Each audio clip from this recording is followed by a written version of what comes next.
Okay, so let us go ahead and solve next question. Question number 20th. A long straight wire in the horizontal plane carries a current of 75 ampere in north to south direction. तो सबसे पहले you need to understand, मैंने बार बार बोला है ये जो directions होते हैं they are on the surface of earth. Directions are on the surface of earth. East, west and then north and south they are on the surface of earth. Okay, तो याद रखना सबसे पहला काम आपको ये करना है, you have to specify directions. So you need to specify directions, and of course you need to be little careful while specifying directions. तो थोड़ा careful रहना. If this is east, this means this is west, this is north and here is south. आपको बोला है you have a long straight wire in the horizontal plane which carries the current of 75 ampere in the north to south direction. तो एक wire ऐसा है आपके पास which is from north to south and the current is also going from north to south. So this over here is the direction of current, right? आगे बोला है magnitude and direction of the field, मतलब current की वजह से जो field produce होगा उसका मैग्नीट्यूड मतलब वैल्यू, और डायरेक्शन कहां पे, at point 3 metre east of the wire. तो यहाँ पे एक पॉइंट है some point P which is at 3 metre east, right. तो first part finding out magnitude is not difficult because आपको ऑलरेडी फॉर्मूला पता है, b is equal to mu 0 by 4 pi two I by distance. ये आपको already पता है.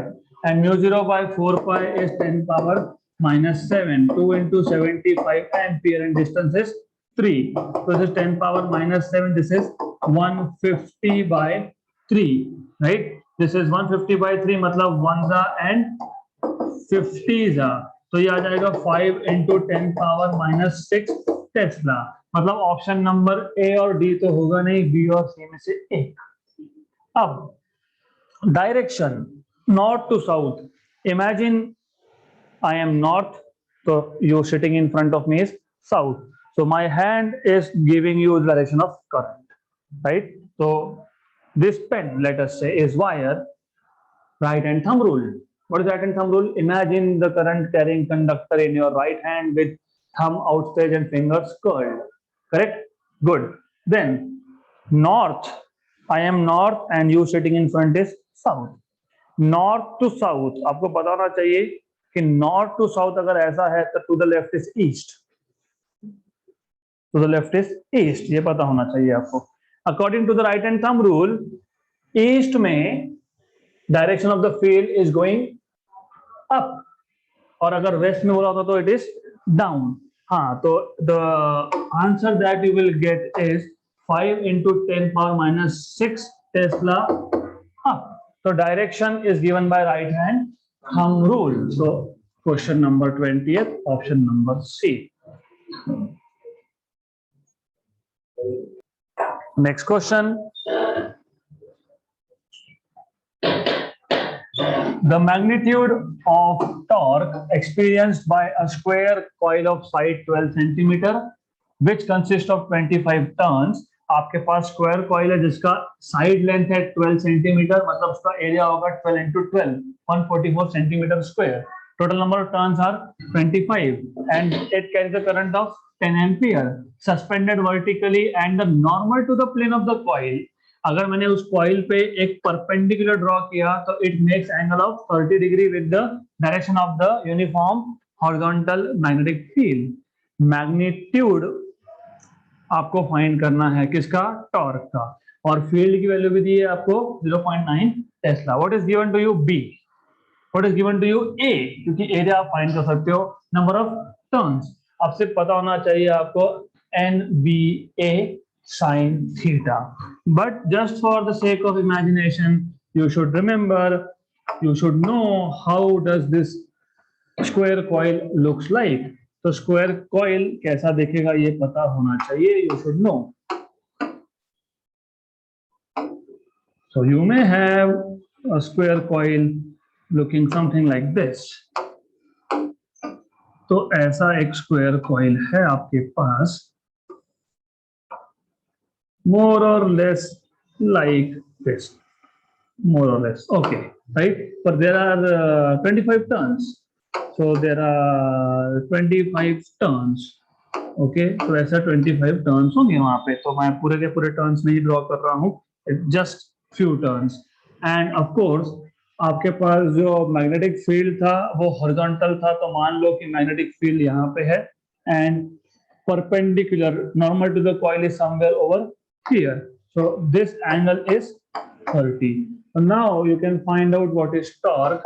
Torque is NBA sine of theta. N is 25, B is 9 into 10 power minus 1, A is 144 centimetre square, उसको convert कर दिया metre square में। 12 into 12 144 centimetre into centimetre, centimetre square, 1 centimetre square is 10 power minus 4 meter square into sine of 30. Sine 30, you know, it is half. It is 1 by 2. So sine of 30 is 1 by 2. 1 and 72.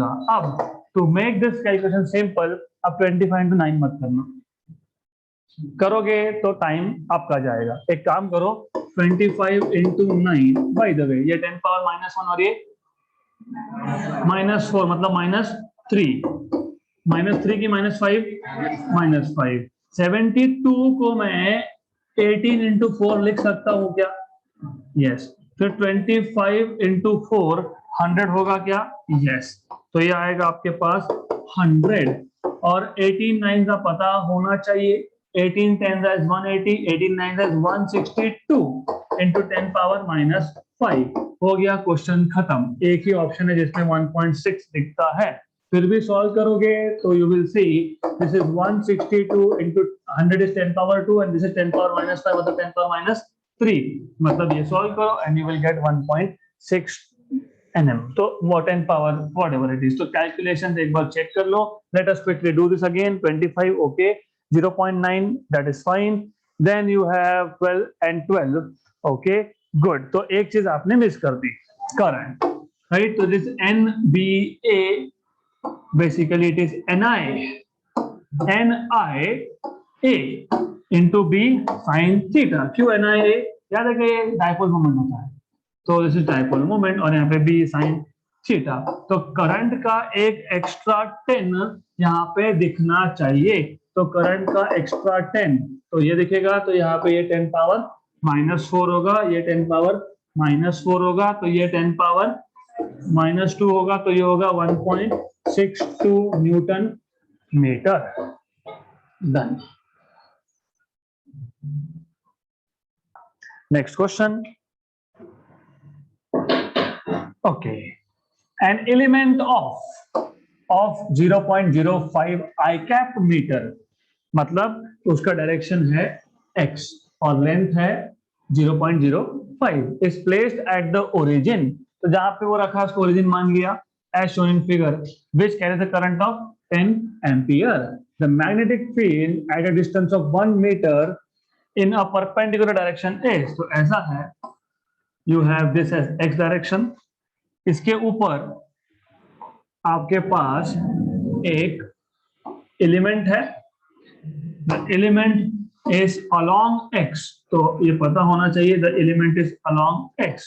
तो जो element मैं draw कर रहा हूं, this element is along x, तो ये element है यहाँ पे somewhere over here along x।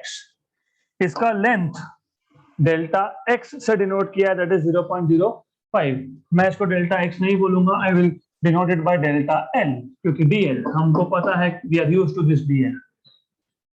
Biot-Savart law, dB equal to μ0 by 4 pi IDL sin theta by r square।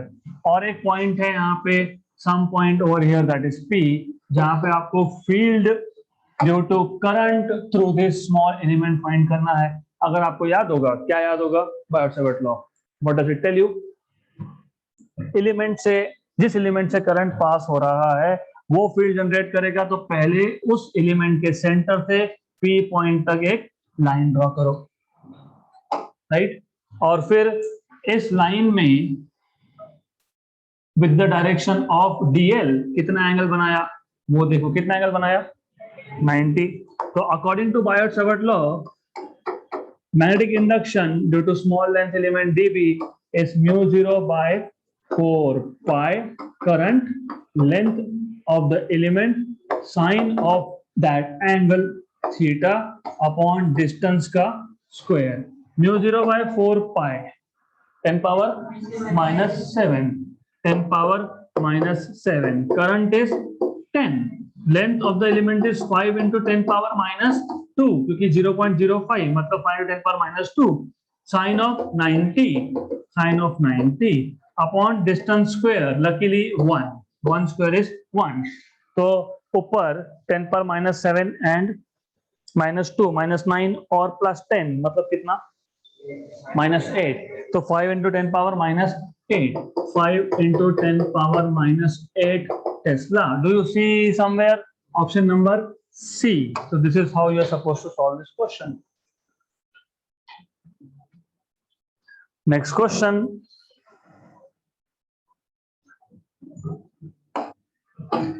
Okay, a uniform conducting wire of length 18A।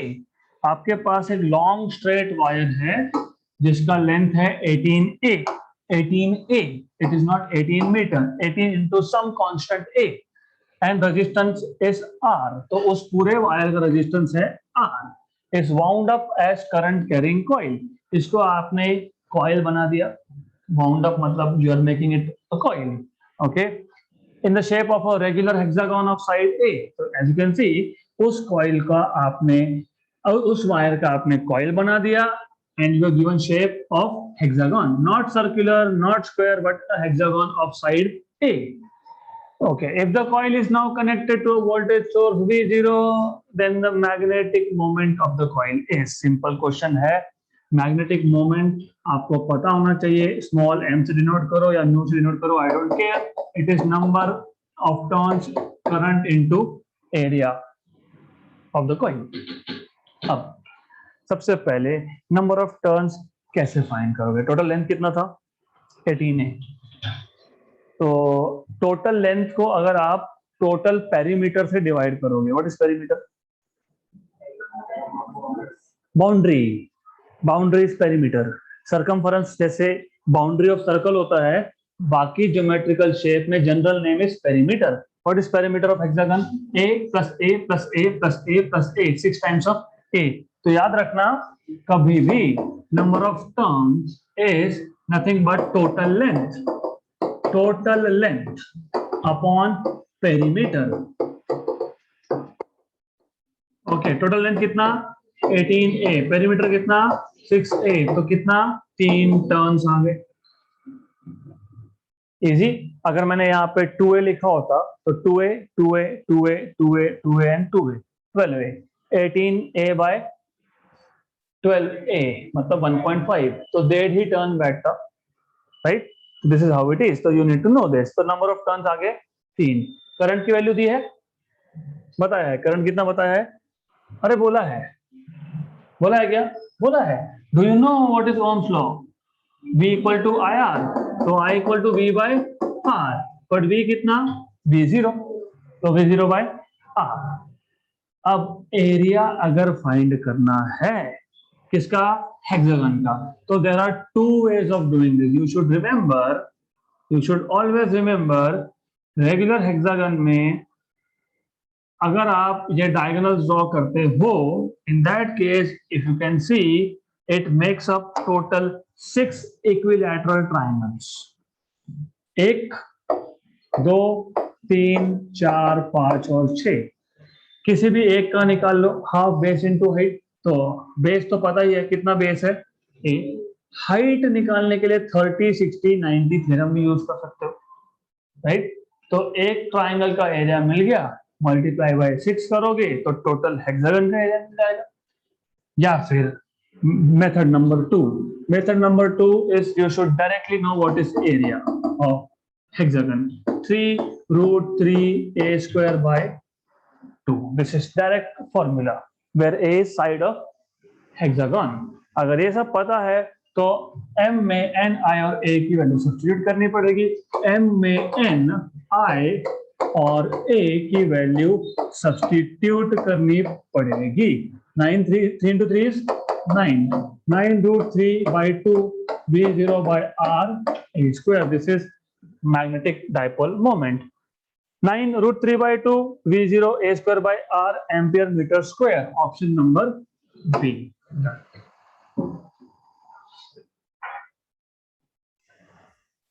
Okay, so then in this question, ये directly तो magnetic field due to electric current से related नहीं है, ये magnetic material से है, लेकिन that to 11th part. But anyways, because equations involved are similar, so I have taken this here. Due to a small magnet, intensity at a distance x in the end on position is 9 Gauss. In the end on position is 9 Gauss. What will be the intensity in Gauss at a distance x by 2 on broadside on position? मतलब question से घुमा घुमा के पूछा है, आपके पास एक bar magnet है, बार मैग्नेट बोला है क्या, स्मॉल मैग्नेट, यस. आपको पता होना चाहिए इसमें आप दो अलग अलग लाइंस के लिए you define axis of the magnet is a line passing through North Pole and South Pole. Then equator is a line which is perpendicular to the axis passing through the center of the magnet. ये आ गया equator, ये आ गया axis. अब अगर आप question अच्छे से पढ़ोगे, due to a small magnet, intensity यहाँ पे एक कॉमा होना चाहिए था, intensity at a distance x in the end मतलब नैरो साइड पे, in the end on position मतलब किसी एक पॉइंट पे इसका पोजीशन है x, वो बोला है पोजीशन इज x, बताया है ना x यहाँ पे x, तो x डिस्टेंस पे आपको मैग्नेटिक फील्ड दिया है, मतलब आपको एक्सियल मैग्नेटिक फील्ड की वैल्यू दी है, कितनी, 9. Very good, right. And by the way directly लिखने से पहले आपको एक्सिस पे कितना मैग्नेटिक फील्ड होता है ये पता होना चाहिए. Formula μ0 by 4 pi 2 times of dipole moment upon x cube, distance cube. अगर ये फॉर्मूला ही याद नहीं है तो क्वेश्चन सॉल्व नहीं होगा स्ट्रेट अवे. अगर ये करंट कैरिंग कॉइल का केस होता सिर्फ म्यू आएगा NIA, अगर ये मैग्नेट है तो म्यू होगा pole strength QM into 2L. याद है क्या, इलेक्ट्रिक डायपोल मोमेंट और magnetic dipole moment. Electric dipole moment is charge into 2L, magnetic dipole moment is pole strength into 2L. तो मैग्नेट है तो mu is QM pole strength into 2L. अगर current carrying coil है तो it is NIA. तो that is why मैंने question को यहां रखा है, general formula is the same. ये हो गया एक्सिस का और ये वैल्यू है 9 Gauss. आगे बोला है What will be the intensity in Gauss? मतलब मुझे कन्वर्ट करने की जरूरत नहीं है, Gauss को Gauss में रखेंगे. At a distance x by 2 on broad side. अभी broad side डेफिनेटली ये नैरो साइड है और ये ब्रॉड साइड है. तो ब्रॉड साइड मतलब कहाँ पूछ रहे हैं आपको, वो इक्वेटर. तो दे आर आस्किंग यू, अरे यहाँ पे अगर मैंने कोई पॉइंट लिया होता P डैश जिसका डिस्टेंस होता x by 2, तो वहां पे कितना फील्ड होगा, तो you should no. Of course आपको पता होना चाहिए इक्वेटर पे फॉर्मूला होता है μ0 by 4 pi mu by distance का क्यूब. एक्सिस पे extra 2 in the numerator, equator पे there is no 2. This is what you need to remember. यही है ड्यू टू मतलब ड्यू टू करंट. यही होता है in case of electric dipole moment. Electric field at a point on the axis is 1/4 pi epsilon 0, 2 times of P, where P is electric dipole moment upon distance cube. Equator पे होता है 1/4 pi epsilon 0, electric dipole moment upon distance cube. तो ये पता होना चाहिए. अब equation number 1 को इक्वेशन नंबर 2 के साथ डिवाइड कर देंगे. So equation 1 and equation 2, divide these two. So if you divide these two, so equation 2 divided by equation 1, B equator by B axis. तो जब डिवाइड करोगे तो mu 0 by 4 pi, mu 0 by 4 pi cancel, dipole moment cancel, ये बचेगा 1 upon X cube by 2 cube which is 8, और ये bye जाएगा ऊपर, अपॉन अपॉन 2 बचा था 2 upon X cube, very good, upon X cube, cancel और कैंसल, 1 जाए 4, so this is 4, therefore b equator is 4 times of b axis, और b axis है आपका 9, so 9 for the 36, so option number C 36 Gauss.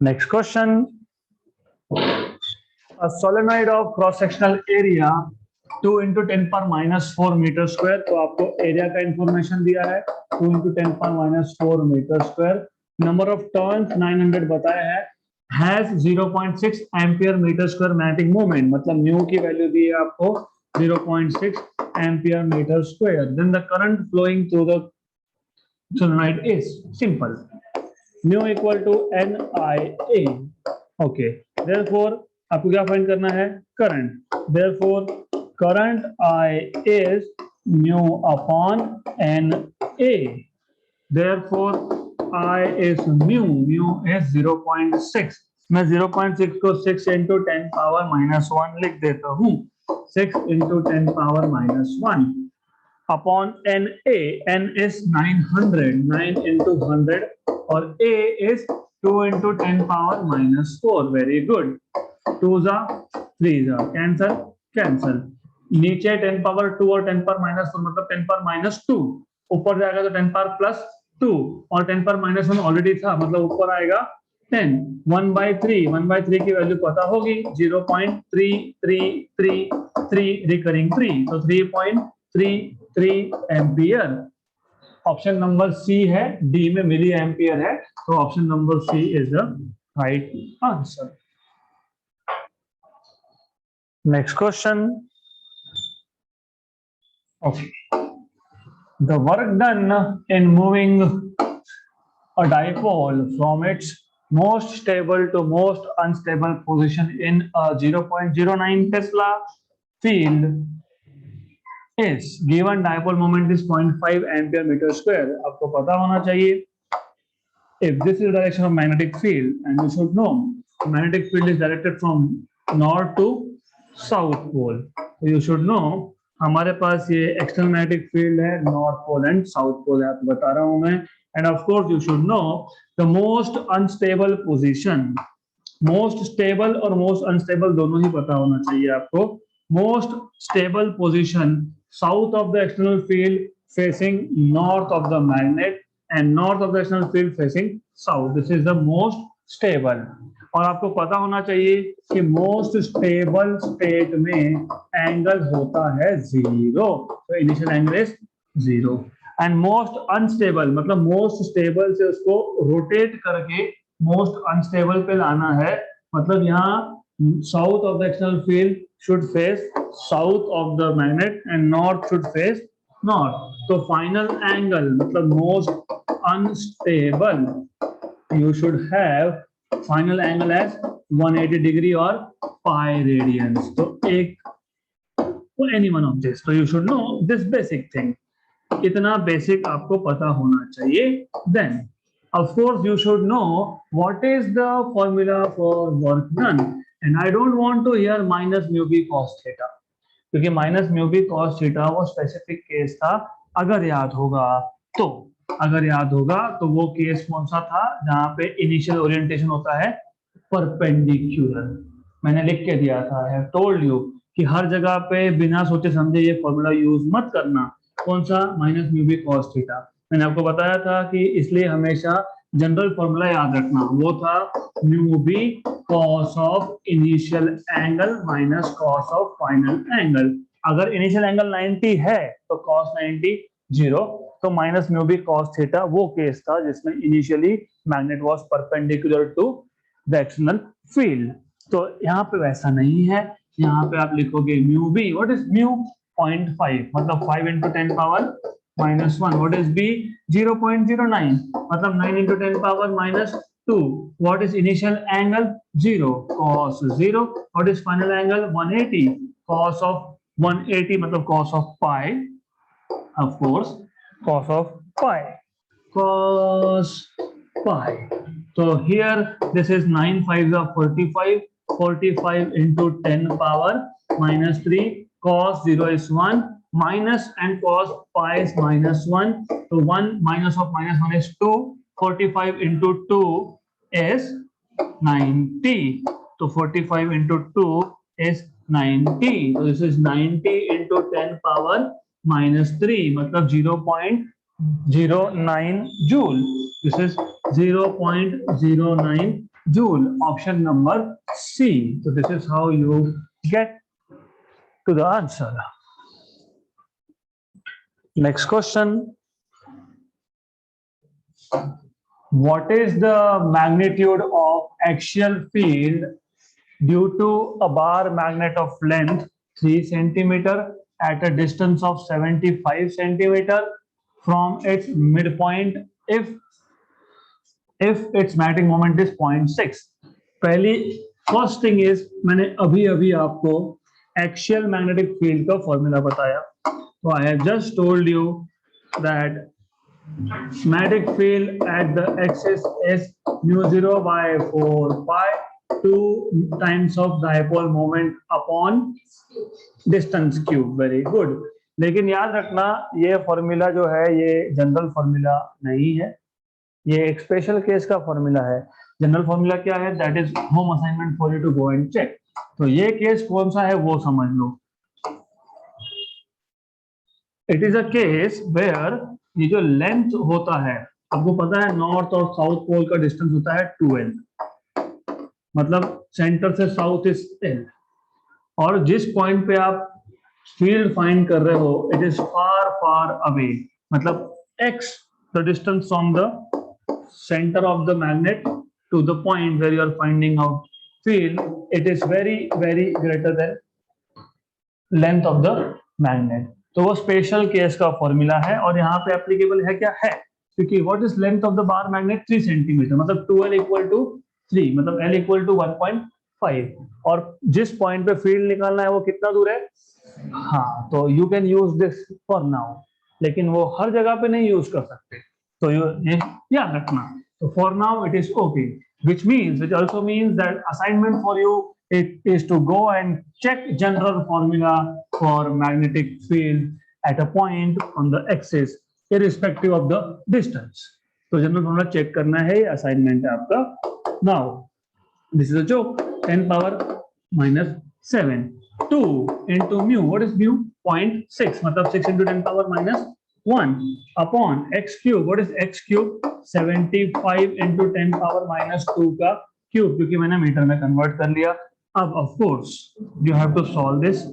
तो ये solve करना, ये calculations करना, I am leaving it on to you, क्योंकि क्या करना पड़ेगा, ये तो ऊपर 12 है और ये आएगा 10 पावर minus 7 और minus 1 मतलब 10 पावर minus 8 अपॉन ये 10 पावर minus 2 का क्यूब 10 पावर minus 6.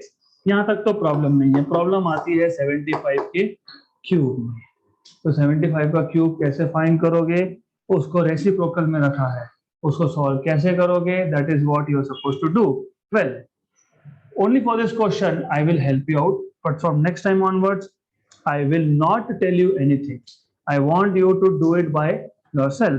तो एक काम करो, एक काम ऐसा करो, ये क्या था? 75 सेंटीमीटर था ना, मीटर में 10 पावर minus 2 किया ना. Very good. तो इस 10 पावर minus 2 को ऐसा लिखने की जगह पे यू बेटर राइट 0.75, है ना? क्यों? क्योंकि दिस इज 3/4. 0.75 इज 3/4, तो 3/4 है. तो ये आपके पास आएगा 12 into 10 पावर minus 8, 3/4 का क्यूब, मतलब ये आएगा 12 into 4 का cube, that is 64 into 10 power minus 8 upon 3 का क्यूब 27. ये 3 का फैक्टर 3 9s and 4 का, correct. 64 into 4 is 256. 256 by 9 into 10 power minus 8. 256 by 9.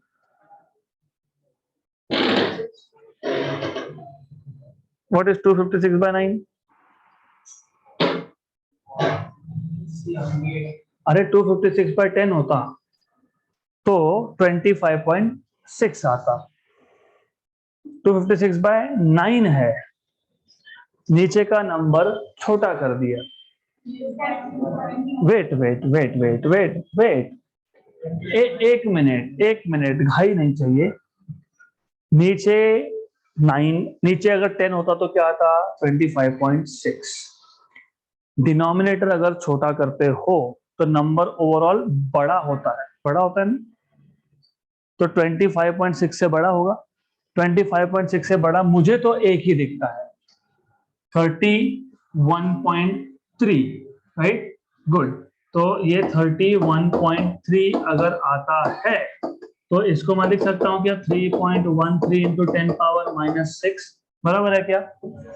हाँ, 2 पॉइंट सरकाने पड़ेंगे। Very good. तो it is 0.313। 0.313 into 10 power minus 6 tesla, मतलब 0.313 micro tesla. Option number D.